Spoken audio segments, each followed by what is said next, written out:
Thank you so much for attending our Hear from Peers today. We have Dr. Landa Verde with us. Dr. Landa Verde has been an assistant professor in the Department of Agricultural Leadership, Education, and Communications at Texas A&M University since 2022. His scholarship reaches applied and theoretical research across the United States, El Salvador, Brazil, Nigeria, and Honduras, where he collaborates with multiple stakeholders to advance sustainability and environmental resilience in agricultural systems. With a strong focus on human behavior, Landa Verde's scholarship informs research practice and policy development. Specializing in the intersection of scientific outreach, agriculture, and change, Dr. Landa Verde's research seeks to enhance Agrifood system through digital innovation, targeted outreach, and capacity building.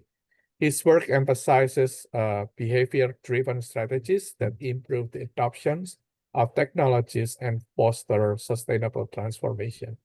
In agriculture and natural resources, additionally, Dr. Landa Verde is an expert on formal and non-formal programming development and evaluation for agricultural stakeholders. He pursues an effective and responsive knowledge transfer, teaching undergraduate and graduate courses in research methods, program evaluation, and agricultural development.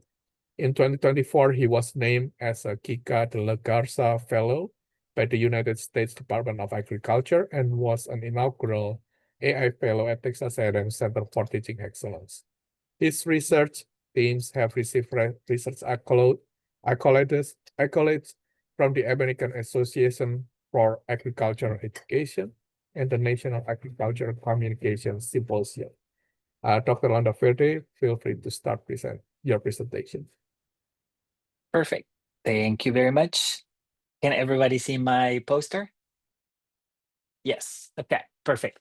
Well, first of all, thank you so much for inviting me. I'm excited to share a little bit more about this project. This project has been a process that I have been working with the Center for Teaching Excellence through my AI fellowship. I am kind of like at the beginning of my second year in this fellowship.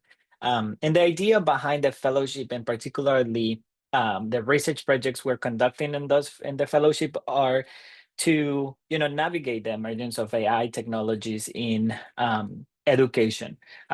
As a higher education institution, and especially with the high demand of students that we have, we have one of the fastest growing student populations in the nation. Of course, we have to start thinking about how these tools are not only available for the students, but can also be available for faculty members, and how we can kind of like begin to integrate them, but always keeping in mind, the ethical and responsible use that we should be kind of like promoting. As it was mentioned during my introduction or presentation, my research is primarily in the context of agri-food systems. I primarily look into kind of like behavioral change, looking at adoption through scientific outreach and formal and non-formal education. My passion, it's primarily working with producers. I'm really interested in what farmers, ranchers, landowners have to say and do regarding new innovations, but also some of the challenges that they are facing. However, in my teaching, I primarily work with graduate and undergraduate students in courses that are related to social research methodologies. I have had the opportunity to teach research methods, program evaluation, and also mixed methods research for some of our graduate students here in the department. And from those interactions and from looking at our graduate students, trying to navigate their research process and looking into the research questions that they want to explore through their graduate research programs, is that I started thinking about how I can bring together my fellowship and those classes that I'm teaching. So one of the things that drove me to name my study finding the right research question, utilizing the AI tools in agri-food system research methods and design, comes from looking at my students, trying to figure out what will be a research topic that they will feel passionate about it, but that is a relevant, that is achievable, and that meets so many characteristics that we would like for them to see when they are conducting their master's thesis or dissertation. A lot of these graduate students are what we consider novice researchers. They have limited experience, but we want to develop in them a little bit more independence, a little bit more identity development. And that comes from kind of like exploring and identifying what are those relevant research questions or problems that they will, or that they can find solutions or answers through their projects. As you might know, or you have experience in your own kind of like adventure with research, sometimes a research problem comes from a personal experience, or from the news, excuse me, or rooted really strongly in the theory, and you connect the theory with the real world, and you kind of like find that moment of like, wow, I have found what my research question is going to be. For students, that's a challenge, especially because one thing that students are facing is that pressure of their timeline. Most of the graduate students, at least in our department, are connected to like a research or teaching assistantship that has a particular or an expected time period that they will have to be here. And with that, it comes a little bit more pressure about like, what topic should I choose? Is it relevant? Would I be able to achieve it? So looking to prevent that common feeling of uncertainty and feeling overwhelmed about generally experienced by the graduate students in our department, this research project tries to alleviate that part and helps them navigate the beginning part of brainstorming a research question.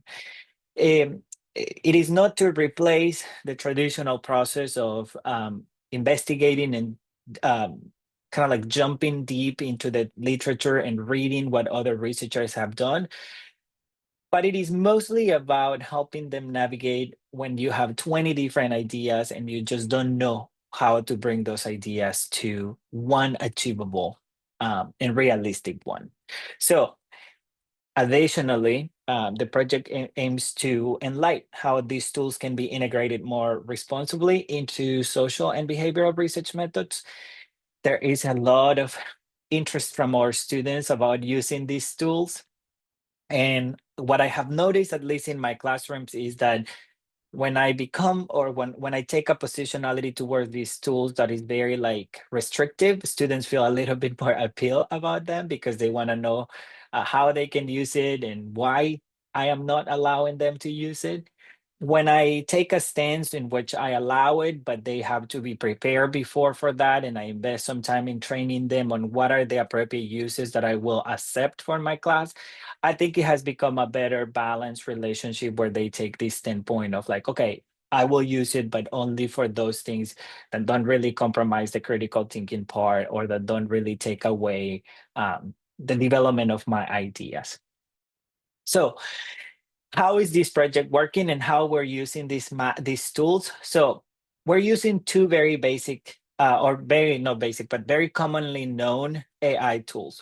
The first one is ChatGPT, which many of you probably have already used.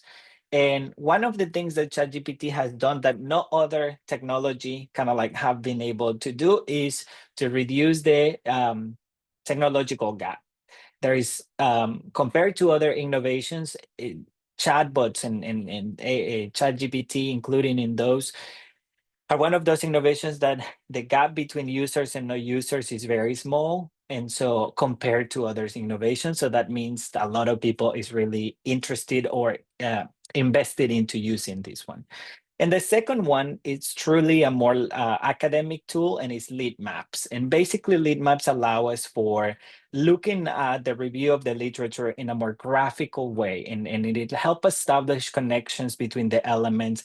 It gave us information about bibliometrics parameters, but also gaps in the literature can be identified visually. And it kind of goes connected with those different learning styles that some people will be more affected by seeing these things, and some other people will be, appealed by looking graphically where their research is contributing to. So in order to implement this process and to utilize this one, we did initially a testing process in the fall of last year with a very small group of students. We utilize participatory methodologies as an overall process, but the idea is for students to come. We set up some sort of like onboarding questions regarding students' experiences prior to this engagement with AI tools, but also with research. The idea was to help understand where the students are in their process of completing research projects. And some of the students, to kind of like find common ground among them, were enrolled in our Alex 695 Frontiers in Research class. Is the intro class for research methods. So the idea that we had was at the beginning was to see how they engage with the tools freely, and then we provide them with some sort of like templates with some research questions that will help them kind of like downsize those ideas of research that they have. Some of those prompts or questions have been developed and refined as we have moved on through the process, trying to make sure that the students kind of like experience that idea of like, okay, these are my passions, these are the topics that I want. And that's particularly with ChatGPT. The interaction is a little bit more free. There is very minimal questions that they have to answer, but they have to end up after their interactions with the chatbot with one or two research questions that then will be moved to the second stage.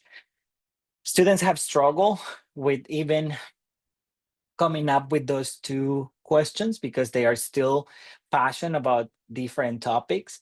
And I think one of the elements that we have tried to kind of like explain students and help them understand is there is a lot of anxiety on the students about what the future will hold, and they want a thesis or dissertation that will guarantee a job. We try to explain them that a thesis and a dissertation will develop transferable skills that can be used not only in the topic they are working, but it can be used for their careers, and they can diversify the areas of expertise that they would like to explore through their research. What we have done after that with those two questions, first is we develop like a metric score using the SMART acronym that we usually use for outcomes in program evaluation. And it is, we want a specific question, meaning they know how it's going to be measured, where it's going to happen, who is their target population, why are they doing it, and when it's going to take kind of like place. We want a measurable, and in this one, we acknowledge that the difference between qualitative and quantitative in terms of inquiry and research. So that's why we don't define this as the capacity to measure the research question, but at the capacity to answer to the objectives and questions that come out of that topic. Then we want this to be achievable. And as I mentioned at the beginning, the idea behind this is particularly working with their timelines. One of the struggles that a master's student will face is this enough to be a master's thesis, or I am jumping into this more looking as a dissertation? And then the students on the other side, doctoral students, will have the opposite challenge. It will be, is this enough to be a dissertation, or I am falling too short, that this will be perceived more as a master's student project. So for us, at least, or for my mentoring style, is more about the critical thinking level and the independence of research that the students should show through this process. But overall, we want them to be able to achieve that in a realistic time. So then at the end, they have a process where they feel satisfied and not frustrated out of a research process. Realistic, we want them to be able to have access to the data that they would like to collect. And in that way, we have to help them kind of like, if they have never conducted a research process, help them understand that, you know, a lot of the plans that we make with a research project doesn't happen as we expect. And finally, the time-bound element that, as I mentioned before, most of these ones will be based on their timeline of their program. Once they have evaluated those questions, the question with the highest kind of like score or evaluation out of that rubric moves to the next stage, and it's to help them kind of like build a strong argument on why that research project should be conducted and how they can articulate better using the literature the need of that study, not just based on a purely observational element, but also utilizing the AI tools that are available. And we use lit maps. Unfortunately, LeadMaps has two versions. One is free and the other one is by subscription. We have never used the by subscription because we feel like the basic features of the tool are enough for what the process of the students. But if it's a more advanced study or if it's a bibliometric study, what the student would like to do, I will recommend making the purchase of a more advanced license. But so far, what we have seen is that for the students to see where their gap in the literature is, it becomes a little bit more clear why the study will be conducted. But it also has helped them understand a little bit more about their research process by identifying how others have connected variables through theory or through analysis, and how they have launched research projects that have strong arguments theoretically, but also in terms of the relevance and the impact that those studies can have. Some of our preliminary results are students remain unclear about authorship and copyrights and implications of using these tools. They feel a little bit scared about saying, hey, I kind of like developed my research question with AI, because it kind of like put them to think that from the beginning, they are already cheating in their process. However, there is a difference between the brainstorming process than the intellectual contribution. And that's where we would like to prepare students a little bit better and showing them like when these tools can be helpful for that brainstorming process and when they are crossing that line into producing actual evidence or artifacts through the tools. They truly see a reduction in their time about literature review. However, this is an area that we would like to do a little bit more research, because we know that students' favorite part about their writing process is usually their literature review, and we do not want to kind of like compromise the quality of that section. But we're still in the process of kind of like redefining a little bit about that part.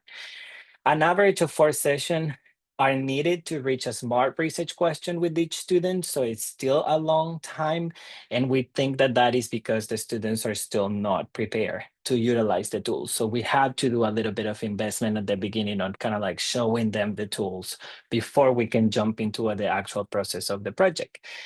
And finally, as I connected to that, is the lack of previous knowledge on AI tools selected for this study. Especially, they know a lot about ChatGPT, but many of them have never seen lit maps, and so we have to dedicate just one session for them to utilize it. We continue on refinement of these instruments because we have our kind of like official data collection for the AI fellowship coming up in the spring semester. We're expecting to do kind of like a comparison between students who are enrolled in an online format class and students who come every week for a class in the same course, and then trying to see if either group will have a better understanding or higher usage of the tools and what the benefits will be perceived. We're expecting to have a couple of focus groups or individual interviews at the end to explore how the students have interacted and like the experiences of using these tools. For Dream Goal is a more experimental type of study, but so far there is very minimal literature into these things, particularly into these tools, particularly for research. And then one of the main challenges that many of you might expect is we go to bed today and these tools are completely different the next day. They advance at a speed that is really difficult to keep up. And so if it's difficult for us, it is also, like very difficult for the students. I want to be conscious of my time. So I think I'm kind of like around the 15 minutes. And so I will welcome any questions or any comments about the project overall in my experience utilizing these tools. All right. Thank you so much, Dr. Landaverde, for presenting. I will stop the recording now and feel free to ask questions.